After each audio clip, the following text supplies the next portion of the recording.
அரசியல் வெங்காயத்தின் அன்பு வணக்கம். ஜி தமிழில் ஆவுடையப்பன் தொகுத்து வழங்குறாரு இல்லையா, தமிழாங்கிற ஷோ. அந்த ஷோவில் சமீபத்தில் ஒரு ஷோ வந்துருந்துச்சு. அதில் ஒரு 2 வீடியோ கிளிப் பார்த்தோம். நம்ம என்னென்னா, காதலர்கள் மாற்று சாதியில் திருமணம் பண்ணிக்கிட்ட காதலர்கள் சந்தித்த சவால்கள், அவங்க காதலிக்கும் போது என்ன சவால்கள் எதிர்கொண்டாங்க, திருமணம் போது என்ன சவால்கள் எதிர்கொண்டாங்க, திருமணத்திற்கு பிறகு எப்படி இருக்குது அப்படிங்கிறதெல்லாம் பகிர்ந்துக்கிட்டு இருந்தாங்க. அதில் 2 காதலர்கள் பேசி, இப்போ அதாவது திருமணம் பண்ணியிருக்கிற 2 காதலர்கள் பேசி என்னதை நான் பார்த்தேன். அதில் ஒருத்தர் என்ன சொல்லியிருந்தாருன்னா, தான் ஒரு பட்டியலினத்து சமூகத்தை சார்ந்தவர், நான் மாற்று சாதியில் பெண்ணை காதலித்து திருமணம் பண்ணேன். காதலிக்கும் போது எங்களை அந்த பெண்ணுக்கு என்ன சொல்லியிருக்காங்கன்னா, பீப் சாப்பிடுவாங்க அப்படி இப்படின்னு சொல்லிட்டு, அந்த பையனை அவங்க அந்த சாதி பசங்க அப்படின்னாலே படிக்க மாட்டாங்க, குடிப்பாங்க, குடிச்சிட்டு வந்து தினம் வீட்டில் தகராறு பண்ணுவாங்க அப்படின்னு சொல்லியிருக்காங்க. அந்த வீடியோ கிளிப்பை கூட நம்ம ஷேர் பண்ணுறோம். 2வது வீடியோ கிளிப்பில் என்ன பார்த்தேன் அப்படின்னா, ஒரு பையன் பட்டியலினத்து சமூகத்திலேருந்து ஒரு பெண்ணை காதலித்து திருமணம் பண்ணுறாப்புல, அவரை ஊரை விட்டு தள்ளி வச்சுருக்காங்க. இப்படின்னு 2 விதமான சம்பவத்தை நமக்கு பார்க்க இருந்துச்சு. இதில் ஒரு நுட்பமான பொது உளவியல் ஒளிஞ்சுக்கிட்டு கிடக்கு. இதை நம்ம பார்வையாளர்கள்கிட்ட பேசணும், இந்த சமூகத்தில் நம்ம உரையாடணும் அப்படின்னு தோணுச்சு. அதுக்காக தான் இந்த பதிவு. வாங்க விவரமாக பேசலாம். ஆண்ட பரம்பரை என்னும் ஜாதிய மனநோய்க்கு எதிராக நாம் களம் காணுவது இன்றியமையாதது என்று நீங்கள் கருதினால், வாய்ப்பு இருந்தால் நமது அரசியல் வெங்காயம் சேனல் வளர்ச்சிக்கு நீங்களும் பங்களிக்கலாம். முதல்ல நம்ம அந்த 2 வீடியோ கிளிப்பையும் உங்களோட பகிர்ந்துக்கிறேன். 2 வீடியோ கிளிப்பையும் பகிர்ந்துக்கிட்டு 2த்துலேயும் உள்ள உளவியல் என்ன அப்படிங்கிறத நம்ம ஒவ்வொன்றா தொடர்ச்சியாக பேசுவோம். நாங்கள் 2 பேரும் 5 வருஷமாக லவ் பண்ணியிருக்கோம். அம்மா கிட்டே நான் போய் ஃபஸ்ட்டு சொன்னேன், இந்த மாதிரி நான் லவ் பண்ணுக்கிறேம்மா, நீங்கள் என்னம்மா சொல்கிறீங்க அப்படின்னு கேட்டேன். என்ன கேஸ்ட் அப்படின்னு கேட்டாங்க. உங்கள் வீட்டில்? எங்கள் வீட்டில் இந்த மாதிரி கேட்டதுக்கு இந்த மாதிரி எஸ்சிமா அப்படின்னு நான் சொன்னேன். அவங்க வந்துக்கிட்டே எனக்கு அப்பா இல்லாதனால எங்கள் சித்தி, எங்கள் பெரியம்மா எல்லாருமே கூப்பிட்டாங்க. எங்கள் அம்மா கூப்பிட்டு வீட்டில் எல்லோரும் வச்சு பேசினாங்க.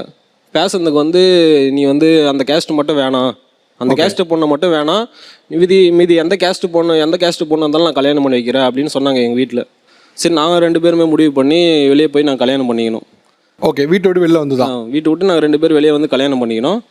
அதுக்கப்புறமா எங்கள் மாமியார் தான் சரி கூட்டின்னு போய் எங்கள் 3 மாதமாக எங்கள் மாமியார் வீட்டில் தான் இருந்தோம் நாங்கள். அதுக்கப்புறமா சரி, அதுக்கப்புறமா அம்மாவுக்கு கோவம் குறைஞ்சி படிப்படியாக என்கிட்ட பேச ஆரம்பிச்சதுக்கப்புறம் சரி நான் நம்ம வீட்டுக்கே போகலாம் அப்படின்னு சொல்லிட்டு நானே எங்கள் அம்மா கேட்காம நானே நம்ம வீட்டுக்கு வந்துட்டேன். ஊரில் போனதுக்கு நீ இந்த மாதிரி கேஸ்ட்டு மாதிரி கல்யாணம் பண்ணுகிற, உனக்கு ஊர் உள்ள இடம் இல்லை அப்படின்னு சொல்லிட்டு ஊர் விட்டு துரத்தி அமிச்சாங்க. உங்களையா? ஆமாங்க சார். எந்த ஊர் நீங்கள்? வாணியம்படி கிராமம். இது யாரு ஊரில் பஞ்சாயத்து வச்சு முடிவு பண்ணுறாங்களா? ஆமாம், ஊர் நாட்டாமல் ஒரு முக்கியஸ்தர்கள் ஒரு 5 பேர் முடிவு பண்ணாங்க. அந்த பையனை ஊர் உள்ள சேர்த்தனா இதே மாதிரி பல பசங்க அதே மாதிரி பண்ணுவாங்க. இதெல்லாம் எந்த வருஷம் நடக்குது? இப்போது 24ல் சார், 2024. ஃபர்ஸ்ட் ஆஃப் ஆல் அப்பா கிட்ட சொன்னேன் சார், நான் இந்த மாதிரி லவ் பண்ணுறேன் அப்படின்னு சொல்லிட்டு. அவருக்கு ஒரு பையன் என்னன்னா, நான் ஒரு பையன் தான் சார், அக்கா படிச்சுட்டு இருக்காங்க, ஏதாச்சும் பண்ணிடுவாங்க அப்படின்ற மாதிரி. இப்போ சோஷியல் மீடியா நிறைய போயிட்டு இருக்குல்ல சார், ஆணவ படுகொலை நிறைய போயிட்டு இருக்கு. சாதி மறுப்பு திருமணம் பண்ணால உயிரோடு எரிச்சிடுறாங்க, வெட்டி எங்கன்னா பழத்துல போட்டுறாங்க, ஏரியில போட்டுறாங்க. பீஃப் சாப்பிடுவாங்க. எங்களுக்கு அந்த ஹேபிட் கிடையாது. எங்க வீட்ல யாருமே சாப்பிட மாட்டோம். வீட்ல யாரும் பீஃப் சாப்பிட மாட்டீங்க? இல்ல. நீ சப்போஸ் கல்யாணம் பண்ணிட்டு போயிட்டா எங்களை விட்டு போயிடுவியா? சப்போஸ் நீ போயிட்டினாலும் நாங்க சூசைட் பண்ணிப்போம் அப்படின்ற அளவுக்கு தான் என்ன இது மிரட்டம் செஞ்சிருக்காங்க. நீ விட்டு போயிட்டா நாங்க சூசைட் பண்ணிப்போம். வீட்ல இவங்க பாட்டி பேசுறதா ரொம்ப கஷ்டமா இருக்கு. இவங்க ஆயா சொல்றாங்க, போயோ அவன் அந்த ஜாதியில போய் என்ன கட்டி சொல்றியா, அவன் வீட்டுக்கு போலான்னு நீ மாட்டுக்கறி சாப்பிட்டு குச்சிப்பிட்டு அடிப்பானுங்க, உதைப்பானுங்க, அவனுக்கு எல்லாம் போறேன்றியா?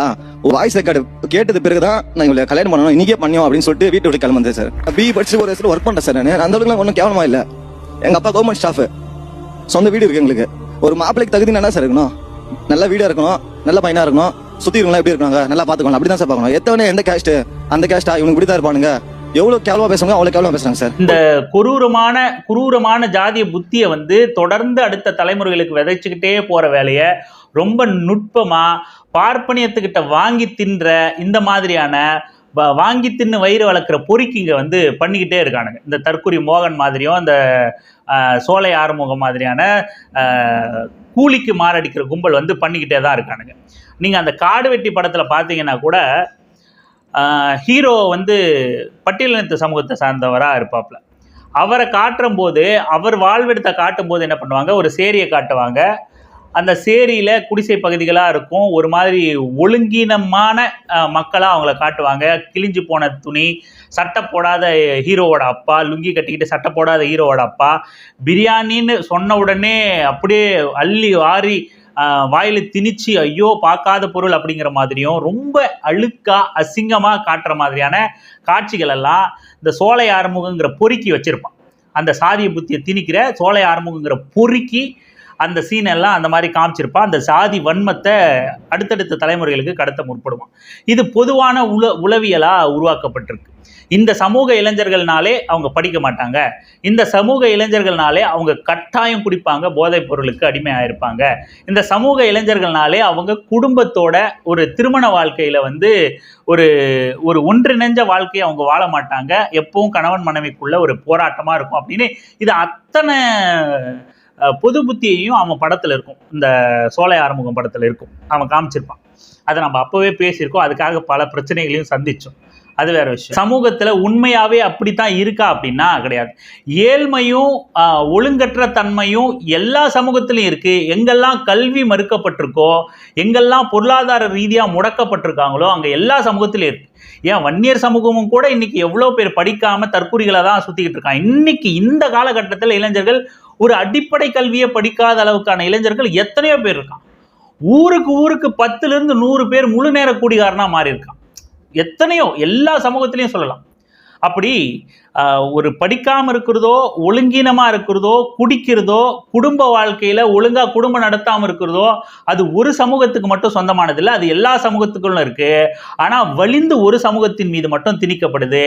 ஏன்னா இதுவும் ஒரு வகையான அடக்குமுறை ஒடுக்குமுறை தான். எந்த ரீதியிலையுமே நான் உன்னை அடக்குவேன், ஒடுக்குவேன், என்ன வேணா அவதூறு பரப்புவேன், எப்பேற்பட்ட பார்வையையும் எப்பேற்பட்ட பொது புத்தியையும் பொது உளவியையும் உன் மீது திணிப்பேன், உன்னால என்ன எதுவும் செய்ய முடியாது அப்படிங்கிற அந்த ஆதிக்கத்தனம், ஆதிக்க திமிர் தான் இன்னைக்கு வரைக்கும் இந்த பொறுக்கி கும்பல் சினிமாவில் வரைக்கும் அந்த ஆதிக்கத்தை காட்டுறதுக்கான காரணம். இது வந்து முற்றிலும் ஒரு பொய்யானது தான். இருந்தால் அது எல்லா இடத்துலையும் இருக்குது, அது ஒரு குறிப்பிட்ட சாதிக்கு அப்படிங்கிறது கிடையாது.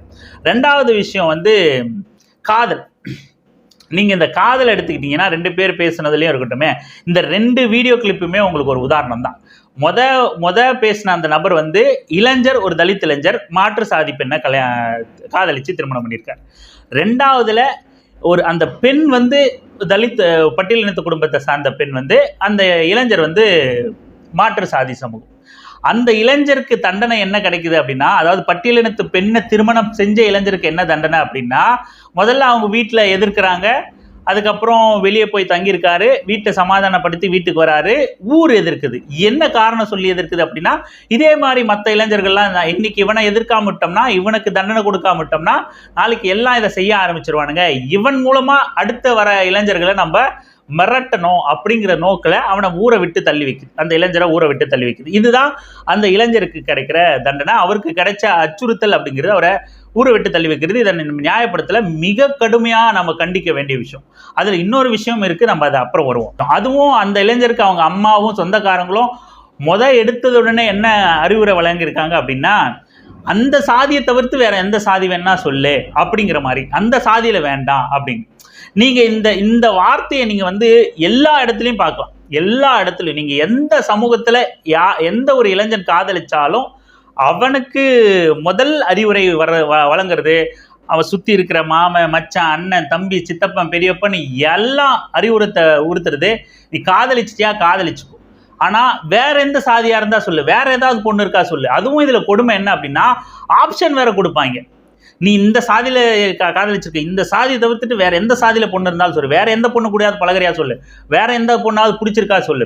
காதலே ஒரு வியாபாரமா. ஆனா இவனுங்க தான் சொல்லுவானுங்க, இந்த சமூகத்து இளைஞர்கள் நாடக காதல் பண்றானுங்கன்னு. இப்படி சொல்லிக்கிட்டே இவனுங்க என்ன சொல்லுவானுங்க, இவங்க வீட்டு பிள்ளைங்க கிட்ட போயிட்டு வேற ஏதாவது பொண்ணு இருக்கா சொல்லு, அந்த சாதியில ஏதாவது பார்த்திருக்கியா சொல்லு, அந்த சாதியில இந்த பொண்ணு உங்க கூட பேசிட்டு இருக்குமே, பழகிட்டு இருக்குமே, அதை வேணா கல்யாணம் பண்ணிக்கிறியா சொல்லு, அவங்க வீட்டுல வேணா போய் பேசலாமா சொல்லு, அவங்களும் நம்மளும் ஓரளவுக்கு ஒரே மாதிரியான சாதி, இல்ல அவங்க நம்மளோட கொஞ்சம் கூட, நாம அவங்களோட கொஞ்சம் குறைய, இல்ல நாம அவங்களோட கொஞ்சம் கூட, அவங்க நமக்கு ஈக்குவல் அப்படிங்கிற அந்த மாதிரியான பேரங்கள் நடக்கும். காதலியே ஒரு வியாபாரமா, உண்மையான நாடக காதலா இந்த பொறுக்கிங்க சினிமா எடுத்துட்டு சுத்துறானுங்களே, இந்த நாடக காதல்லாம் எங்க நடக்கும்னா, ஒரு பட்டியலினத்து பெண்ணை காதலிச்சுட்ட மாற்று சாதி சமூகத்தை சேர்ந்த இளைஞன் கிட்ட அவன் சொந்த பந்தம் அந்த நாடக காதல் நிகழ்த்திக்கிட்டு இருக்கும். வேற எங்கேயாச்சும் இருக்கா சொல்லு, வேற எங்கேயாச்சும் இருக்கா சொல்லு, வேற ஏதாவது பொண்ணை பிடிச்சிருக்கா சொல்லு அப்படிங்கிற ஒரு அசிங்கத்தை, கேவலத்தை பண்ணிக்கிட்டு இருக்கும். இது வந்து எல்லா இடத்துலையும் நிகழ்றதா? ஏன் அப்படி நிகழுது அப்படின்னா, பாரபட்சம் இல்லாம, ஏற்ற இறக்கம் இல்லாம, இவனுங்களுக்குள்ள யார் மேல கீழங்கிற பிரச்சனையெல்லாம் ஓரம் வச்சுட்டு ஒட்டுமொத்தமா பட்டியலினத்து மக்களை தங்களுக்கான பிரதானமான எதிரி மாதிரியும், எல்லாருக்கும் இவங்க தான் கீழ் சாதி அப்படிங்கிற மாதிரியும், இதை நம்ம ஏற்கல புரிதலுக்காக நம்ம சொல்ல வரோம். எல்லாருக்கும் இவங்க தான் கீழே அப்படிங்கிற ஒரு உளவியல்ல இவனுங்கெல்லாம் ஒன்று செஞ்சிடறானுங்க. ஏம்பா உனக்கு கீழே நான், எனக்கு கீழே நீ, நமக்கெல்லாம் மேலே அவன், குடுமையை மண்டையில் டிங்கு டிங்குன்னு ஆட்டிக்கிட்டு இருக்கான். அதெல்லாம் இவனுங்களுக்கு விவாதமே வராது, அது குறித்து சிந்தனையே வராது. நாம் இன்னொருத்தனுக்கு அடிமையாக இருக்கணுமேங்கிற அந்த யோசனையே வராது. அப்படி சிந்திக்கவே மாட்டான். இவன் கூலி வேலை செஞ்சு கூழ் குடிச்சிக்கிட்டு இருந்தாலும் சிந்திக்க மாட்டான். ஆனால் இவனுக்கு கீழே ஒருத்தர் இருக்கான்னும் போது இவனுக்கு அப்படியே ஆண்ட பருவம் தலையில் கிரீடம் வந்துடும். டான் டான் டான் டான் டான் டடான் அப்படிங்கிற மாதிரி இவனுக்கு தீம் மியூசிக் எல்லாம் மண்டையில் போட்டுக்கிட்டு இருப்பானுங்க. இப்படி மொத்தம் சொந்த பந்தம் குடும்பம் எல்லாம் சேர்ந்து ஒரு இளைஞனை எப்படி வழி நடத்தோம்னா, ஆப்ஷன் கேட்கும். இந்த சாதி வேணுமா, அந்த சாதி வேணுமா, அந்த பொண்ணு ஓகேவா, இந்த பொண்ணு ஓகேவான்னு இவனுக்கு ஆப்ஷன் கொடுத்து விளையாடிட்டு இருக்கோம். இதுதான் ஒரு மிக மோசமான பொது புத்தியா, பொது உளவியலா இருக்கு. இவங்க கிட்ட இருக்கிற அறியாமையும், அறிவின்மையும், கல்வி அறிவு குறைபாடும், பகுத்தறிவின் குறைபாடும் தான் இங்க இந்த இந்த ஒரு குறிப்பிட்ட சமூகத்தை தனக்கு கீழா நினைச்சு அந்த சாதியை தவிர்த்து அப்படிங்கிற மாதிரியான பார்வையை வந்து பார்க்கறது. ரெண்டாவது, அந்த தலித் இளைஞருக்கு, பட்டியலினத்து இளைஞர் வந்து சொல்றாரு இல்லையா, தனக்கு மிகப்பெரிய அச்சுறுத்தல் இருக்கு, அப்பா அம்மா எடுத்ததுனே பயப்படுறாங்க, ஆணவ கொலை நடக்குது, காதலிச்சா கொண்டுடுறாங்க, தலையை வெட்டிடுறாங்க, துண்டு துண்டா வெட்டிடுறாங்க அப்படின்னு ஒரு மிகப்பெரிய பயம் இருக்கு, தான் வீட்டுக்கு ஒரே ஒரு பையன் அப்படின்லாம் பயந்தாங்க அப்படின்ற ஒரு விஷயத்தை அவர் பதிவு பண்ணார். அது முழுக்க 100% உண்மை. என்னன்னா, ஒரு சமூகத்துக்கு காதலியே மிகப்பெரிய அச்சுறுத்தலா மாற்றி வச்சிருக்கு இந்த பொது சமூகம். காதலிக்கிறதுங்கிறது எவ்வளோ ஒரு அற்புதமான உணர்வு, அது எவ்வளோ பெரிய ஒரு இயற்கை உணர்வு. அந்த இயற்கையான விஷயத்தை போய் இவனோட செயற்கை ஜாதி வரி மண்டையினால, பொது புத்தினால எடுத்துட்டு போய் ஒரு சமூகத்தை சேர்ந்த குறிப்பா இளைஞர்களுக்கு மிகப்பெரிய அச்சுறுத்தலை ஏற்படுத்தியிருக்கு இந்த பொது சமூகம். நல்லா கவனிச்சிங்கன்னா இதுல 2 விஷயம் நடக்கும். காதலிச்சான்னு அச்சுறுத்தப்படுறது பட்டியலினத்து இளைஞர்கள் மட்டும்தான். பெரும்பாலும் எங்கேயோ 1-2 அதை நம்ம கணக்கில் எடுத்துக்கல. பெரும்பாலும் காதலுக்காக அச்சுறுத்தப்பட்டு உயிரே கொல்லப்படுறது, வெட்டப்படுறது, தலை துண்டாக்கப்படுறது பட்டியலினத்து இளைஞர்கள். பெண்கள் குறைவு. பட்டியலினத்து பெண்கள் வந்து அந்த அளவுக்கு அச்சுறுத்தி கொல்லப்படுறது வந்து குறைவு. ஏன்னா பெண்களை மாற்று சாதி இளைஞர்கள் காதலிச்சா ஆரம்பத்திலேயே பெண் வீட்டாரை மிரட்டிடுவாங்க, பெண்ணை மிரட்டிடுவாங்க, ஆரம்பத்திலே பிரிச்சிருவாங்க. பெண் வீட்டாரை ஹேண்டில் பண்றது ரொம்ப எளிமையா நினைக்கிறாங்க. அதையும் மீறி டிசிஷன் வந்து பையனோட உறுதித்தன்மையில இருந்து இருக்கு. எல்லாத்தையும் மீறி நான் அந்த பெண்ணை தான் கல்யாணம் பண்ணிப்பேன், நீங்க மூடிட்டு ஓரமா போங்கடா அப்படின்ட்டு சொந்தக்காரனுங்கள் எல்லாம் சொல்லிட்டா இவங்களால ஒன்றும் பண்ண முடியாது. அவங்க நீ ஊரை விட்டு ஒதுக்கி வச்சாலும் சரி, என்ன மயிரானாலும் சரி, நான் வெளியூருக்கு போறேன்டான்ட்டு போயிட்டேன்னா ஒன்றும் பண்ண முடியாது. ஆக அந்த திருமணத்துல பட்டியலினத்து பெண் மாற்று சாதி ஆண் அப்படிங்கிறதுல பெண் படுகொலை அப்படிங்கிறது மேக்சிமம் இல்லை, பெரும்பான்மையா இல்லை. ஆனா பட்டியலினத்து இளைஞன் மாற்று சாதி பெண்ணை காதலிச்சுட்டான்னா 100%த்துல 99% அச்சுறுத்தலுக்கு உள்ளாக்கப்படுறான், 99% படுகொலைக்கு உள்ளாக்கப்படுறான். அந்த காதலே மிகப்பெரிய வாழ்வா சாவா போராட்டமாகவும், உயிரோட இருப்பமா இல்லையா அப்படிங்கிற அந்த போராட்டத்துக்குள்ள அவங்க காதல் நிகழ்ந்துகிட்டே இருக்கும்.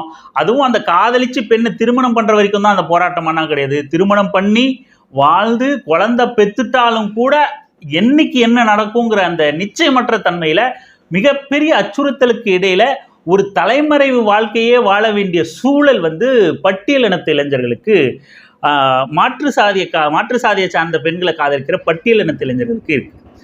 அப்புறம் ஏன்பா அவங்க மாற்று சாதியை சார்ந்த பெண்களை காதலிக்கணும்னா, அதான்டா காதலே மயிறு. அது என்ன சாதி பார்த்தா வரும்? பாப்பான், பிடிப்பான், பழகும், பிடிக்கும், நண்பர்களாக இருப்பாங்க, பிடிக்கும். காதல் இயல்பாக ஏற்பட்டுருச்சுன்னா ஏற்பட்டுருச்சு. இங்கே தான் ஏற்படணும், அங்கே ஏற்படக்கூடாதுன்னு சொல்கிறதா இயற்கைக்கு முரணானது. அப்படி யாருக்காவது கேள்வி எழுந்துச்சு அப்படின்னா அந்த தற்குறிகள்லாம் கொஞ்சம் வாயை மூடிட்டு ஓரமாக உட்காருங்க. இப்படி பட்டியலினத்து இளைஞர்கள் வந்து உயிருக்கு மிகப்பெரிய அச்சுறுத்தலை சந்திக்கிறாங்க காதல் விவகாரத்தில். அதே போல் மாற்று சாதியை சார்ந்த பெண்கள் வந்து பட்டியலினத்து ஆண்களை வந்து இளைஞர்களை காதலிச்சுட்டா அவங்க உயிருக்கு மிகப்பெரிய அச்சுறுத்தல் இருக்கு. இங்க ஆண் இங்க பெண் மிகப்பெரிய அச்சுறுத்தலை வந்து தொடர்ந்து சந்திச்சுக்கிட்டே இருக்காங்க. காதல்லையும் சரி, திருமணம் பண்ணிட்டாலும் சரி, திருமணம் பண்ணி சில ஆண்டுகளை கடக்கிற வரைக்குமும் சரி, தொடர்ந்து அவங்களோட உயிருக்கு அச்சுறுத்தலாகவும் மிகப்பெரிய ஒரு தலைமறைவு வாழ்க்கையிலேயே தான் அந்த காதல் வாழ்க்கையை நம்ம திருமண வாழ்க்கையை கொண்டு போனோங்கிற சூழல் நெருக்கடி இங்கே இருக்குது. இது ஏன் இப்படி இங்கே ஆண் இங்கே பெண்ணுக்கு அது நிகழுது அப்படின்னா, இந்த தற்கொலை பயலுக இந்த மோகன் மாதிரியான பொறுக்கி கும்பல்லாம் படம் எடுக்கும்ல, மண்ணும் பொண்ணும் ஒன்று அப்படின்லாம் எடுப்பாங்கல்ல, அதுக்கும் இதுக்குமே ஒரு சின்ன முடிச்சிருக்கு. அது மட்டும் இல்லாமல் பொதுவெளியில் ஒரு சொல்லாடல் இருக்குது, பொண்ணை பெற்றவன் தான் இறங்கி போகணும் அப்படிங்கிற ஒரு சொல்லாடல் இருக்குது. அதை நம்ம ஏற்றுக்கிறோம் ஏற்றுக்கல, அதில் விவாதம் இருக்குது, மாற்று கருத்து இருக்குங்கிறது அப்புறம். ஆனால் அந்த சொல்லாடல் தான் இங்கே இந்த சமூகத்தில் இப்படி ஒரு நிலைமையை இந்த இடத்துல இளைஞனுக்கும் இந்த இடத்துல யுவதி பெண்களுக்கும் மிகப்பெரிய அச்சுறுத்தல், உயிருக்கு அச்சுறுத்தலை ஏற்படுத்துகிற விஷயத்துக்கு அந்த ஒரு சொல்லாடல் தான் மிக முக்கிய காரணமாக இருக்குது. என்னன்னா, இந்த சமூகம் என்ன நினைக்குது அப்படின்னா, பெண் பிள்ளையை பெற்றவன், பெண்ணை கொடுத்தவன், இன்னொரு வீட்டுக்கு அதாவது திருமணம் பண்ணி கொடுத்தவன் எப்பவுமே மாப்பிள்ளை வீட்டுக்கு இறங்கி போகணுங்கிற அந்த பொது உளவியலும் சொல்லாடலும் இங்கே இருந்துக்கிட்டே இருக்குது. அதை நேரடியாகவோ மறைமுகமாகவோ இந்த சமூகம் பின்பற்றிக்கிட்டே இருக்குது. அப்போ என்ன நினைக்கிறான், ஒரு தலித் ஒரு பட்டியலினத்து குடும்பத்தில் உள்ள இளைஞனுக்கு தன் வீட்டு பிள்ளையை கட்டி கொடுத்துட்டாலோ காதலிச்சிட்டாலோ திருமணம் பண்ணிட்டு போயிட்டாலோ இன்னைக்கு இல்லைனாலும் என்னைக்காச்சும் ஒரு நாள் அது சாதாரணமாகும், சாதாரண நிலைமைக்கு வரும். நாம் ஒருவேளை அங்கே போக வேண்டியது வரும், அவங்க பேச்சை கேட்க வேண்டியது வரும், அவங்க சொல்கிற மாதிரி திருவிழாக்களை நிகழ்ச்சிகளை நடத்த வேண்டி வரும், ஏறக்குறைய பேசணும், அங்கே போன உட்காரணும், இங்கே அவங்க வரணும் அப்படிங்கிற நிலைமை வரும்.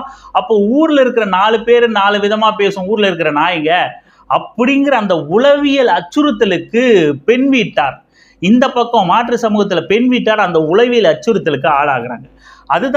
அதுதான் முதல் தூண்டுதலாக இருக்குது. நாம் போய் ஏன்னா காலங்காலமாக 2000 வருஷமாக தலித் மக்களை தனக்கு கீழானவர்கள் அப்படின்னு இந்த பார்ப்பனியம் புகுத்தி வச்சிருக்கு. அப்போ அப்பேற்பட்டவங்க கிட்ட தான் வீட்டு பெண்ணு அங்கே போயிட்டா நாம் அவங்க கிட்ட சரிசமமாவோ இல்லை அந்த சொல்லாடலுக்கு தகுந்த மாதிரி பெண்ணை கொடுத்தவன் இறங்கி போகணுங்கிற அந்த வார்த்தைக்கு தகுந்த மாதிரியோ நம்ம இறங்கி போக வேண்டிய வருமே. நாம் ஆண்ட பரம்பரை, நாம் போய் அவங்க கிட்ட இறங்கி போனோமா, அது என்னைக்கு இருந்தாலும் நடந்துரும், அது எப்படி நடக்கலாம் அப்படிங்கன்னா, இந்த காதல் தெரிஞ்ச உடனே முதல் கட்டத்தில் பையன் விட்ட முதல்ல பெண்ணை அச்சுறுத்துவாங்க. பெண்ணை கிடுக்குப்பிடி கேள்விகளால் இல்லை சென்டிமெண்ட்டால் இல்லை நாங்கள் செத்துருவோம் நீ செத்துருவோம் அப்படின்னு மிரட்டி பார்ப்பாங்க. சரி இவளை அடக்கணும் அப்படின்னா, அவங்க மொழியில் சொல்கிறேன், இவளை அடக்கணும் அப்படின்னா அவனை அமைதியாக்கிட்டா அடங்கிடுவாங்க அப்படின்ட்டு நேரடியாக பையன் வீட்டுக்கு மிரட்டல் கொடுப்பாங்க, பையனுக்கு மிரட்டல் கொடுப்பாங்க. இல்லை அப்படியும் தொடருது அப்படின்னா அப்பையும் பெண்ணை எதுவும் பண்ண மாட்டாங்க. அது வரைக்கும் பையனை முடிஞ்ச அளவுக்கு மிரட்டுவாங்க, அடிப்பாங்க, கொல்ற வரைக்கும் கூட போயிடுவாங்க. சரி இதெல்லாமும் மீறி போகுது அப்படின்னா அதுக்கடுத்து அவங்க கொஞ்சம் வலுவாக இருக்காங்க, அவங்க கொஞ்சம் படைபலமாக இருக்காங்க, இல்லை அவங்க கொஞ்சம் பணபலமாக இருக்காங்க அப்படின்னா, படைபலம் தான் பணபலமாக இருந்தால் ஓரளவுக்கு அடங்கிடுவாங்கன்னு நினைக்கிறேன். ரொம்ப பணபலமாக இருந்தால் அப்படி இருக்காங்கன்னா அவங்கள ஒன்றும் பண்ண முடியலன்னா அடுத்து பெண்ணை அடிப்பாங்க, துன்புறுத்துவாங்க. இன்னும் ஜாதி வெறி முத்தி போனவன் தான் பெண்ணை கொல்ற அளவுக்கு போவான். இதெல்லாம் தாண்டியும் அவங்க தெரியாமல் ரகசியமாக திருமணம் பண்ணிக்கிட்டாங்க அப்படின்னா தான் அதுக்கடுத்து பொண்ணை பெற்றவன் நேரடியாக சமாதானம் பேசுகிற மாதிரியே போவான், நல்லா பேசுகிற மாதிரியே போவான், போய் பொண்ணை கொண்டுட்டு வந்துடுவான், இல்லை 2 பேரையும் வெட்டி கொண்டுடுவானுங்க. இது எல்லாமே பொண்ணை பெற்றவன் இறங்கி போகணும் அப்படிங்கிற அந்த சொல்லாடல், நான் எப்படி ஆண்ட பரம்பரை அவங்ககிட்ட இறங்கி போக முடியும் அப்படிங்கிற அந்த உளவியலை உண்டு பண்ணி பொது சமூகத்திலேருந்து வர அந்த கேள்விகளை நம்மளால் எதிர்கொள்ள முடியாதே, அவன் பார்க்குற பார்வையை நம்மளால் எதிர்கொள்ள முடியாதே அப்படிங்கிற அந்த பொது புத்தியின் அச்சத்தின் பேரில் இவன் தனக்கு கௌரவம் தான் முக்கியம், தனக்கு நியாயம்தான், தனக்கு கௌரவம் தான் முக்கியம், ஆண்ட பரம்பரை தான் முக்கியம்னு இவனோட அந்த சமூகத்தை எதிர்கொள்ள முடியாத இயலாமையையும் கோழைத்தன்மையையும் அச்சத்தின் காரணமாகவும் கொலை பண்ணிட்டு நாம் இவனுக்கு பேசுறதை கேட்காம ஜெயிலு கூட போய் உட்காந்துடலாங்கிற நிலைமைக்கு வரான். இவன் கொலை பண்றவனுக்கு வீரமும் கிடையாது, ஒரு மயிரும் கிடையாது. அது வீரம், மண்ணாங்கட்டி, மயிறு, கௌரவம் அதெல்லாம் ஒரு மயிரும் கிடையாது. இவனால இந்த சமூகத்தை எதிர்த்து தன் பிள்ளை ஆசையை நான் நிறைவேற்றினேன், அவளுக்கு பிடிச்ச சந்தோஷமா வாழட்டும், நீ யாரா தலையிடுறதுக்குன்னு எதிர்த்து கேள்வி எழுப்ப முடியல. இந்த சமூகத்தை எதிர்த்து, இந்த சமூக கட்டமைப்பை எதிர்த்து தன்னால் களமாட முடியாத ஒரு சூழல் ஏற்படும் பொழுதுதான் ஏதோ ஒன்று பண்ணி இந்த சமூகத்திலிருந்து நம்ம எஸ்கேப் ஆயிடணுங்கிற அந்த கோழைத்தனத்தினால தான், அச்சத்தின் காரணமாக தான் பயந்து நடுங்கி இந்த சமூகத்தை எதிர்கொள்ள முடியாமல் பயந்து நடுங்கி அவன் கொலை பண்ணிட்டு நான் உள்ளே போய் உட்காந்துறேன்ட்டு போகிறான். இதுதான் இதுக்குள்ளே இருக்கிற மிக முக்கியமான உளவியலை, வேற ஒன்றும் கிடையாது. அதுக்கப்புறம் இன்னொன்று நான் சொன்னேன் பார்த்தீங்களா, இந்த ஊரை விட்டு தள்ளி வச்சுது. அதில் நம்ம மிக முக்கியமாக நம்ம கவனிக்க வேண்டியது, குறிப்பாக இளைஞர்கள் நம்ம அதில் கவனித்து அதில் செயல்பட வேண்டியது என்ன அப்படின்னா, இன்னைக்கு பெரும்பாலும் நகரங்கள் ஓரளவுக்கு சாதியற்ற தன்மைக்கு முழுமையாக வந்துருச்சான்னா இல்லை, எல்லாத்துலேயும் 100% நம்ம எதிர்பார்க்க முடியாது. ஓரளவுக்கு சாதியில தளர்வு ஏற்படுற இடமா, சாதிகள் கடந்து ஒன்று கூடுற இடமா நகரங்கள் மாறி இருக்கு. ஆனால் நம்ம மாற்றங்களை விரும்பி இல்லை சாதிய கொடுமைகளை எதிர்த்து களமாடி இல்லை சாதிய கொடுமைகளை தாங்காமல் நம்ம ஊரை விட்டு வெளியே வந்துடுறோம், படிச்சுட்டு வெளியே வந்துடுறோம், வேலை வாய்ப்புக்காக வெளியே வந்துடுறோம், எல்லாம் நகரத்தை நோக்கி வெளியே வந்துட்டு நகரத்தை சாதி மதம் பார்க்காம பழகுறோம், நல்லா இருக்கு, கிராமத்தில் அடிச்சுக்கிட்டு சாவறான் அப்படின்னு நம்ம பேசிக்கிட்டு இருக்கோம்.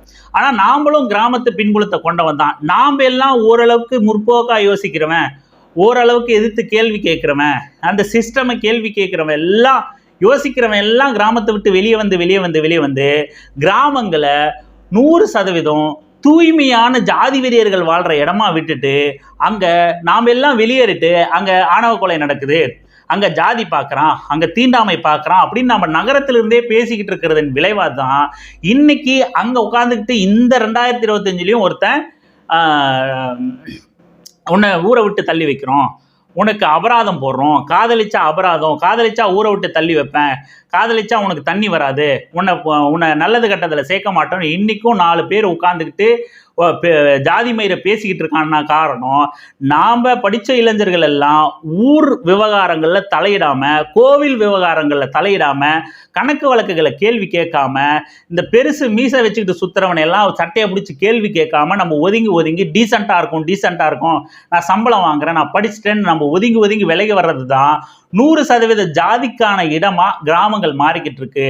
இளைஞர்கள் முடிஞ்ச அளவுக்கு, நான் தற்சார்புக்கோ விவசாயம் பண்ணுறதுக்கோ போக சொல்லலை, வாய்ப்பு இருக்கிறவங்க கிராமங்களை போங்க, நிர்வாகங்களில் பங்கிடுங்க, கோவில் திருவிழாக்களில் பங்கிடுங்க. அந்த கோவில் திருவிழாக்களோட நிர்வாகம், அதனோட காசு, பணம், போக்குவரத்து எல்லாத்துலேயும் தலையிடுங்க, எல்லாத்துலேயும் கேள்வி எழுப்புங்க. அங்கே இளைஞர்கள் குரல் உறக்க கேட்கும் போது அங்க கிராமங்கள்ல வெளிப்படுற ஜாதிய தீண்டாமை, ஜாதி அடக்குமுறை, ஒடுக்குமுறையோட அந்த உயரம் குறையும், அந்த சத்தம் குறையும்.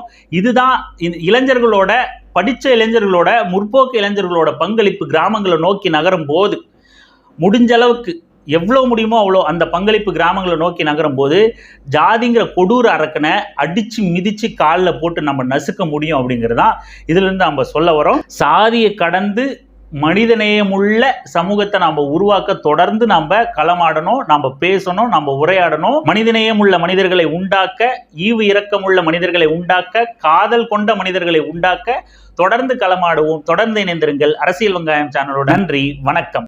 ஆண்ட்ராய்டு காலத்துல வேண்டாத சாதி மதம் ஏண்டான்னு கேட்க வந்தா உன் மேல கோவம் வரும். ஆண்ட்ராய்டு காலத்துல வேண்டாத சாதி மதம் ஏண்டான்னு கேள்வி கேட்ட உன் மேல கோவம். ஒன்னு சேர்ந்து நிக்கிறவங்க தனித்தனியாக நம்மள சண்டை போட வைக்கிறாங்க பரம்பரையாக. ஒன்னு சேர்ந்து நிக்கிறவங்க தனித்தனியாக நம்மள சண்டை போட வைக்கிறாங்க பரம்பரையாக. எப்படி எப்படி எப்படி இத கேட்கல நான் எப்படி எப்படி எப்படி எப்படி இத மாத்தல நான் எப்படி எப்படி எப்படி எப்படி இத கேட்கல நான் எப்படி எப்படி எப்படி எப்படி இத மாத்தல நான் எப்படி.